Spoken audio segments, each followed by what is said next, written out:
A lot of chrononauts travel through time to search for an escape of some kind. Generally, everyone who travels is trying to escape from something, looking for something better. But not everyone finds what they're looking for. Me, I'm not looking for anything. Anymore. I do this because it's fun. But I still get questions. Oh, Edward! You must have seen everything! Not even close. What's your favorite time period? I vaguely recall someone once telling me that there is no such thing as a stupid question. I should very much like to know who it was that said that to me, so I can find them and punch them in the face. Ow! Come to think of it, they were probably quoting someone else. I should very much like to know who it was they were quoting, so I can find them and punch them in the face repeatedly. Whilst curiosity is always to be admired, there is very much such thing as a stupid question. Does your parrot speak? Is a stupid question. Ask it yourself.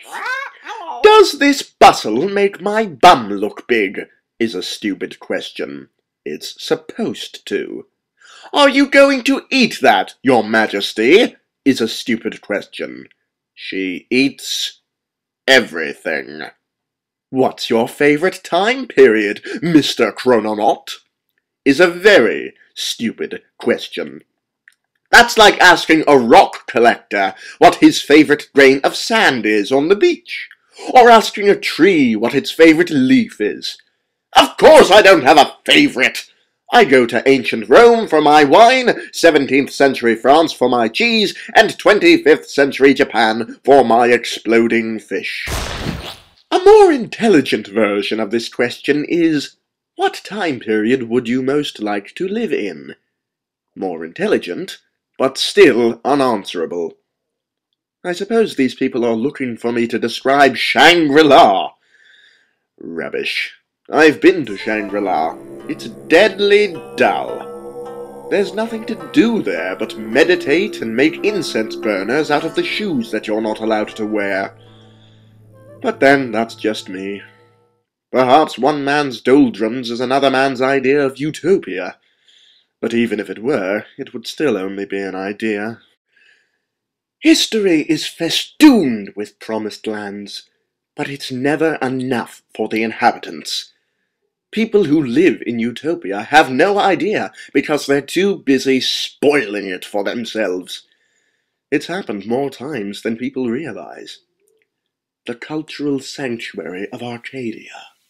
Miles of rolling green highlands and tranquil rural bliss got caught up in the fad of urbanization.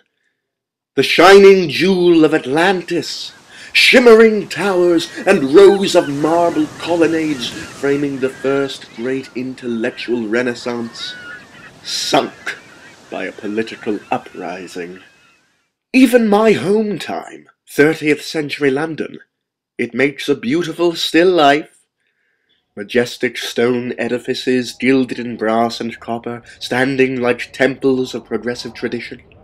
Tesla towers, sending wireless energy to every factory, with steam pluming across the skyline.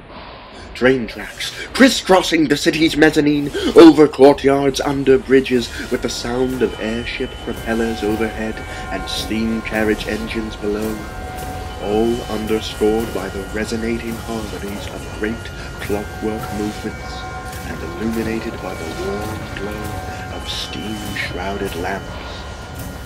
On paper, it's the perfect place. But just try living there. The people are inhospitable, the streets are crowded, the government is a joke, and the entire country is bent to the will of a living potato and her crown. If only the former outweighed the latter. But alas, Utopia could be a thing of substance. It is but the population that spoils it.